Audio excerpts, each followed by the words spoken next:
Boa noite, meus amigos. Estamos recebendo a nossa amiga querida, a Beth. Hoje ela veio fazer uma reflexão na senda evolutiva. Aqui está o livro Roteiro Psicografado pelo Chico Xavier. É o texto de Emmanuel. Ô, minha querida amiga, seja muito bem-vinda à Casa Espírita de Amor e Caridade, ajudando a caminhada.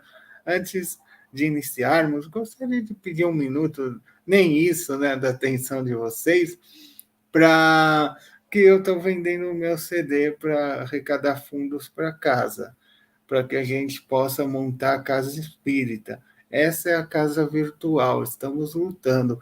Quem puder, deixa um recado aqui no chat, por favor. Obrigado. E é com você, amiga. Você pode iniciar com uma prece, por favor, encerrar com uma prece. Quando encerrar, Deus te abençoe. Volte sempre, querida amiga. Boa noite, amigos. Deus nos abençoe a todos. Agradeço a oportunidade de estar aqui. Então, pedindo ao nosso Pai Criador, ao nosso grande amigo, nosso irmão maior, o nosso Mestre Jesus de Nazaré, que estejam conosco nos próximos instantes, nos inspirando para que possamos entender esses ensinamentos maravilhosos que nos trouxeram o benfeitor de Chico Xavier, Emmanuel.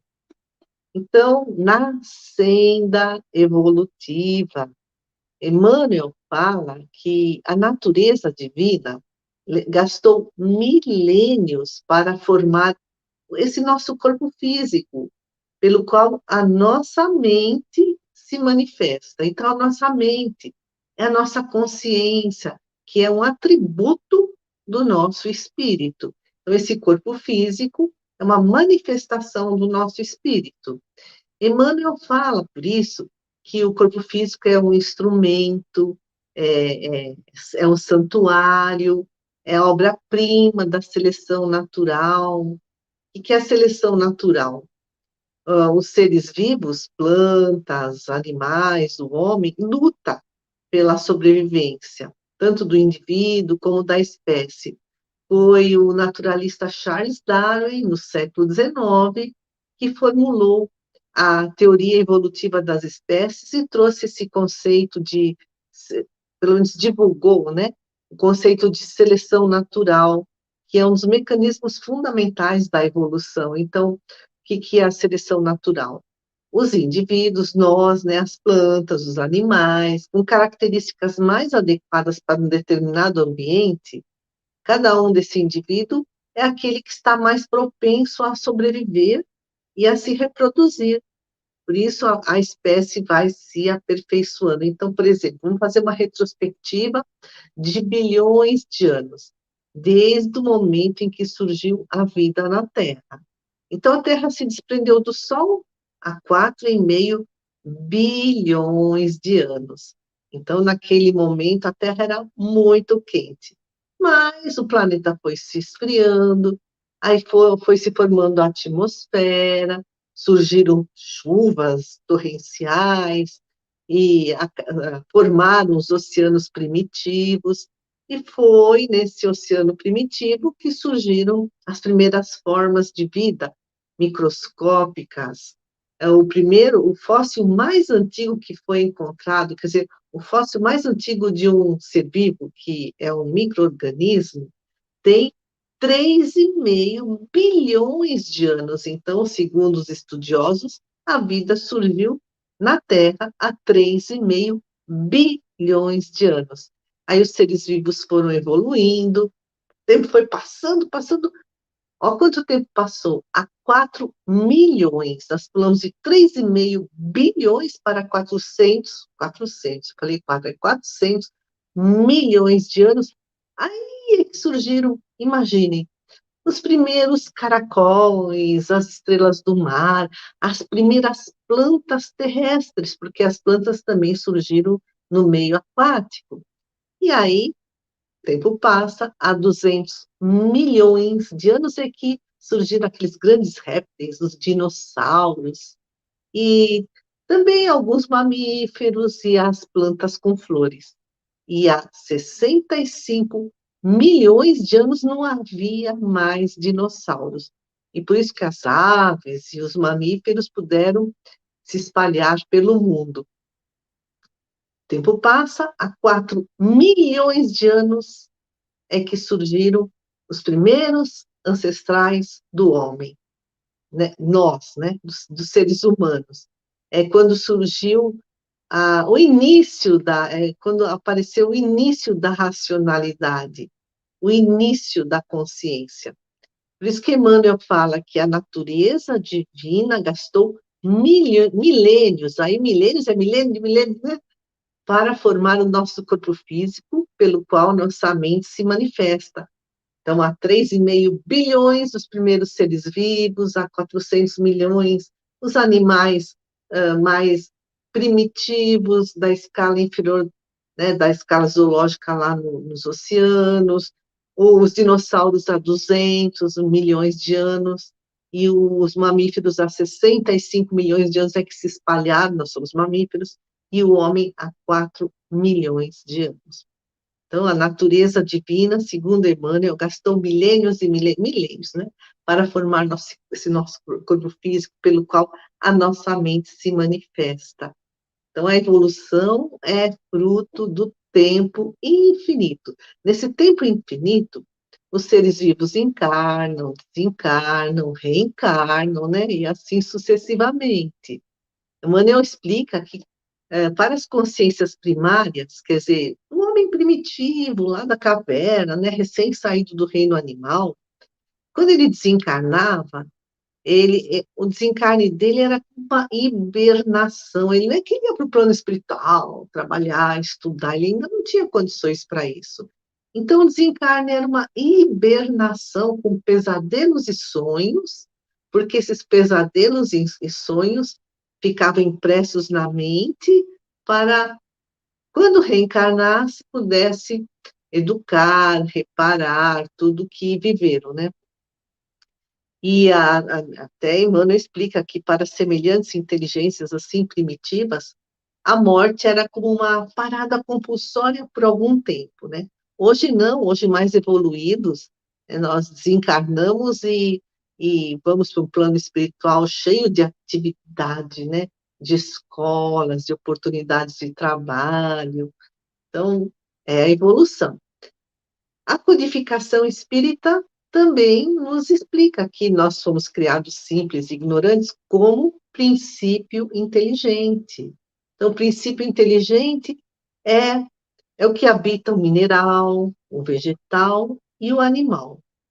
Quando essa consciência chega no reino hominal, ela deixa de ser denominada princípio inteligente e passa a ser chamado de espírito. Espírito, aquele que tem consciência de si.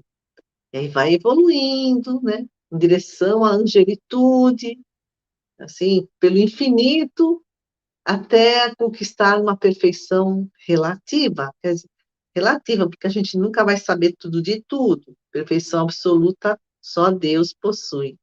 Então, esse princípio inteligente que começou lá no reino mineral, e foi se individualizando, foi se humanizando, né, até chegar a nós, a nossa condição nominal, e nesse momento nós estamos trabalhando para a nossa angelização.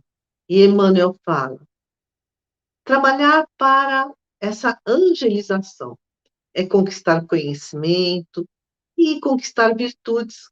Emmanuel fala, são as duas asas da evolução, né? A sabedoria e o amor. A sabedoria é o conhecimento, mas esse conhecimento precisa ser internalizado. Ou seja, o que é internalizar um conhecimento? É sentir a importância dele e praticar.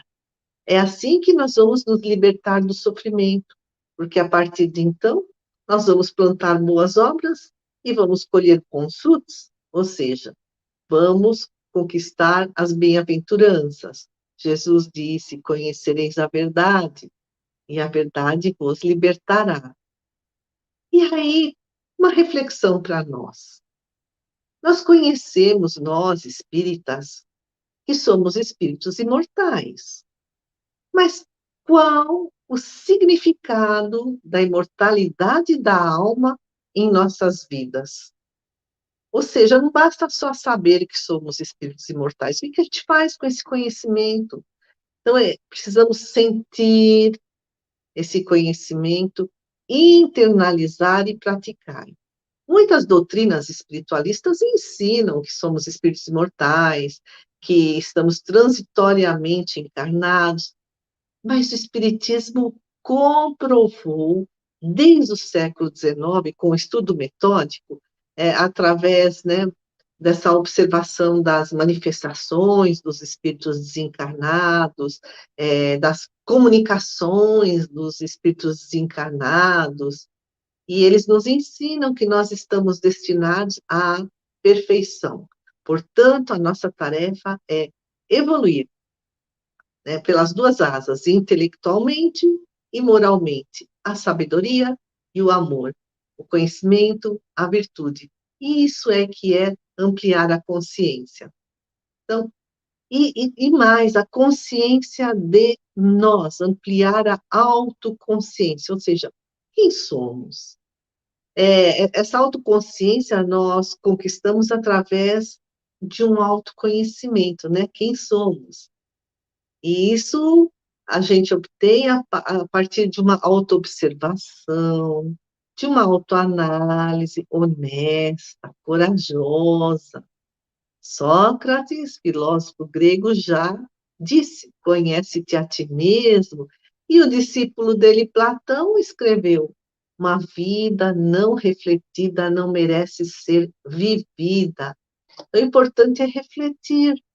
Que significado nós damos aos conhecimentos que nos chegam? É assim que nós vamos evoluindo, ampliando a consciência. Ampliando a consciência. Carl Gustav Jung, um discípulo de Freud, grande psicólogo do século XX, escreveu: a consciência é um rebento tardio da alma inconsciente. A consciência é um filho tardio da alma inconsciente. A alma inconsciente é o princípio inteligente. Então, que estavam nos minerais, nas plantas, nos animais, que não tinham a consciência de si, eram apenas princípios inteligentes naquele momento, mas evoluíram até conquistar a razão, ou seja, a consciência de si, de quem se é. Então, tudo dentro da lei de progresso, porque tudo no universo progride. Tanto Emmanuel fala, um anjo já foi um átomo. Um átomo, um dia, será anjo. Então, evoluir, essa é a nossa tarefa, despertar a nossa consciência. Então, primeiro passo para esse despertamento da consciência, enxergar quem somos. Mas procurar enxergar o nosso eu real, livre de ilusões, de auto-enganos. Procurar ver os nossos defeitos, as nossas virtudes, de uma forma sincera, corajosa. Segundo passo, aceitar-se, mas sem comodismo, né? Então, eu sou assim, mas eu quero melhorar.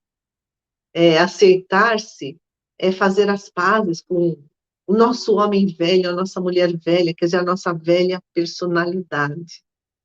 E o terceiro passo é mudar essas velhas crenças, esses velhos valores, esses velhos hábitos, esse comportamento que nos se tornou prejudicial, obsoleto, e deixar nascer em nós o homem novo, a mulher nova. Então, isso é evoluir, é aprender as leis de Deus e praticá-las. Bom, falar é uma coisa, né? Falar é fácil, mas fazer é difícil. Jesus já falava dos fariseus, que eles eram hipócritas, eles falavam bonito, eles seguiam os rituais, mas aí eles voltavam para suas rotinas e não praticavam o que ensinavam. Mas aí vamos voltar para nós. Nós, né? O, o que nós já conhecemos das leis divinas. Então, nós sentimos a importância desses conhecimentos, desses ensinamentos, e nós praticamos. Tem um escritor chamado Regis Mesquita, e ele escreveu na internet: nós, espíritas, temos vantagens.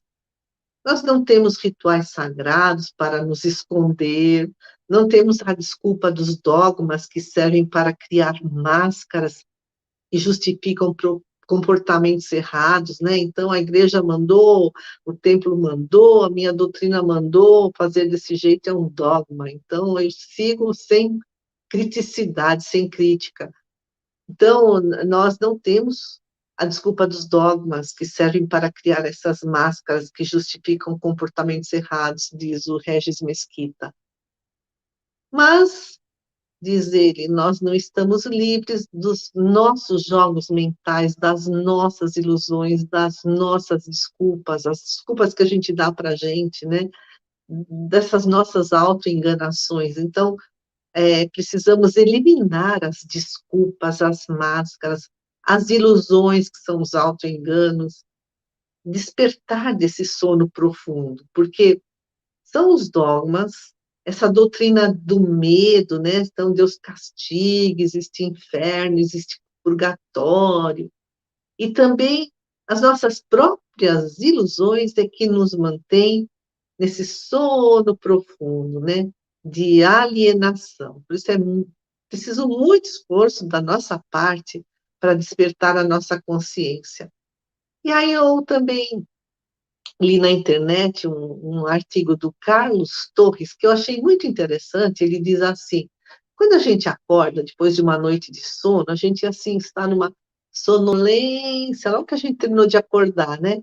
Numa preguiça, o olho não quer abrir, sabe? A cama está tão gostosa, tão confortável, mas aí a gente faz o esforço, abre os olhos, a gente, né, desperta, levanta da cama, anda, vai até o banheiro.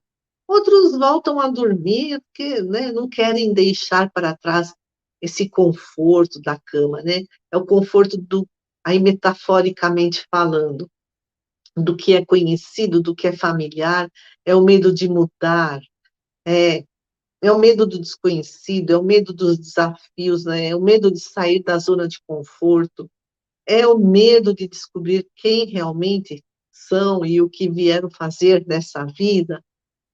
Mas aquele que resiste ao sono, aquele que se esforça para acordar, abre os olhos, olha assim, vê a luz entrando pela janela, e a luz é o chamado da nossa própria essência divina, do nosso verdadeiro eu. Aí a gente levanta da cama, vai no banheiro, se olha no espelho, e aí é o momento do autoenfrentamento, do autoconhecimento. Aí diz o Carlos Torres: a gente lava o rosto, escova os dentes. Isso significa eliminar as culpas, os ressentimentos, né? Fazer essa faxina mental, mandar tudo isso para o ralo, modo de dizer, né? E a gente volta a olhar para o espelho. E nesse momento, a gente faz uma reconexão com o nosso verdadeiro eu. E aí, para finalizar, eu gostaria de ler uma frase que eu já falei não sei quantas vezes, mas é magnífica, filosófica, sábia, poética. É do grande filósofo Leon Denis, no livro O Problema do Ser, do Destino e da Dor. E ele escreve: nas plantas, a inteligência dorme, no animal, sonha, só no homem, acorda, conhece-se, possui-se e torna-se consciente. Então, pedindo aos nossos mentores amigos que nos ajudem a despertar a nossa consciência, que possamos deixar de lado as ilusões que temos sobre nós mesmos, que possamos nos ver com bastante coragem, imparcialidade e arregaçar as mangas da nossa autotransformação, rumo à conquista da angelitude. Está muito longe, mas esse é um conhecimento muito consolador. E Jesus nos disse: conhecereis a verdade e ela vos libertará. Então, esse futuro maravilhoso que nos aguarda, nós agradecemos, Pai do céu, Jesus amado,